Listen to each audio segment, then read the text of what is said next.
উসমান রাদিয়াল্লাহু আনহুর মতো ধনী হতে কোনো সমস্যা আছে? কোনো আপত্তি আছে?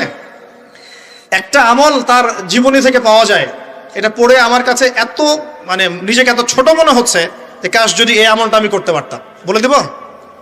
চেষ্টা করছি যে করার, আপনারা করার চেষ্টা করেন। উসমান রাদিয়াল্লাহু আনহু ধনী ছিলেন কিনা? তো নবীর কাছে গিয়ে বলছেন যে আমার ধন সম্পদ খুব বেশি বাড়ছে, ইয়া রাসূলুল্লাহ আপনি সম্পদ একটু কমানোর দোয়া করেন তো আমার জন্য। চিন্তা করা যায় মানুষ এমন দোয়া কেউ করবে এই যুগে?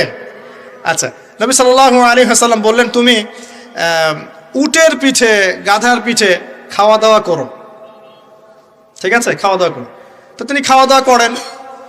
এখন কয়দিন বলতে কতদিন আল্লাহ ভালো জানেন, তিনি এসে বলছেন ইয়া রাসূলুল্লাহ আমার তো সম্পদ আরো আগের চেয়ে বাড়তেছে দেখি, আপনি কি দোয়া করলেন?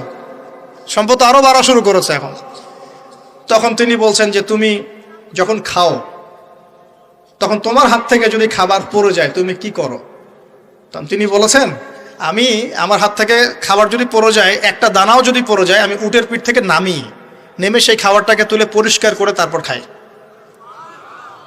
উসমান রাদিয়াল্লাহু আনহু এত ধনী মানুষ, তিনি প্রতি বেলায় 100 মানুষকে খাওয়াতে পারেন, কোনো সমস্যা নেই। তিনি একাই তাবুকের যুদ্ধে 30,000 সৈন্যের দায়িত্ব নিয়েছেন। 30,000 সৈন্য 3 মাস যাবে, যাত্রা বিরতি করবে, খাবে দাবে, তাদের ঘোড়া অস্ত্রশস্ত্র সব দায়িত্ব একজন ব্যক্তি বহন করেছেন, উসমান রাদিয়াল্লাহু আনহু। কত বড় ধনী আপনি চিন্তা করেন। উনার মতো ধনী কোনো পররাষ্ট্রমন্ত্রীও নাই পৃথিবীতে এখন পর্যন্ত, কোনো বিশ্ব নেতাও নাই ওনার মতো ধনী, এখন কেউই নাই। আর উনি কিন্তু তার এই ধন সম্পদ সুদের মধ্য দিয়ে অর্জন করেন নাই, তার ধন সম্পদ দুর্নীতির মধ্য দিয়ে অর্জন করেন নাই। তার ধন সম্পদ তিনি কিন্তু এই যে অন্যের সম্পদ অন্যায়ভাবে দখল করে অর্জন করেন নাই।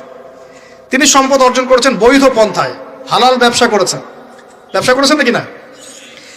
এই যে আমল, তো নবীজি বলছেন যে তোমার আমল যদি এমনই হয় তাহলে তোমাকে আল্লাহ পাক সম্পদ দিবে না, কাকে সম্পদ দিবে? তুমি আল্লাহ পাকের যে সম্পদ, রিজিকের যে শুকরিয়া আদায় করো, কৃতজ্ঞতা প্রকাশ করো যে আল্লাহ আমাকে ভালোবেসে রিজিকটা দিয়েছেন, আমার হাত থেকে পড়ে গেছে, আমি তুলে খাই। এই যে আল্লাহ পাকের নেয়ামতের প্রতি তোমার যে শ্রদ্ধা, যে সম্মান, এর শুকরিয়া স্বরূপে আল্লাহ পাক তোমাকে এরকম সচ্ছল বানায় দিচ্ছেন, আর তো কিছু করার নাই। তো উসমান রাদিয়াল্লাহু আনহুর মতো ধনী হতে কোনো সমস্যা আছে?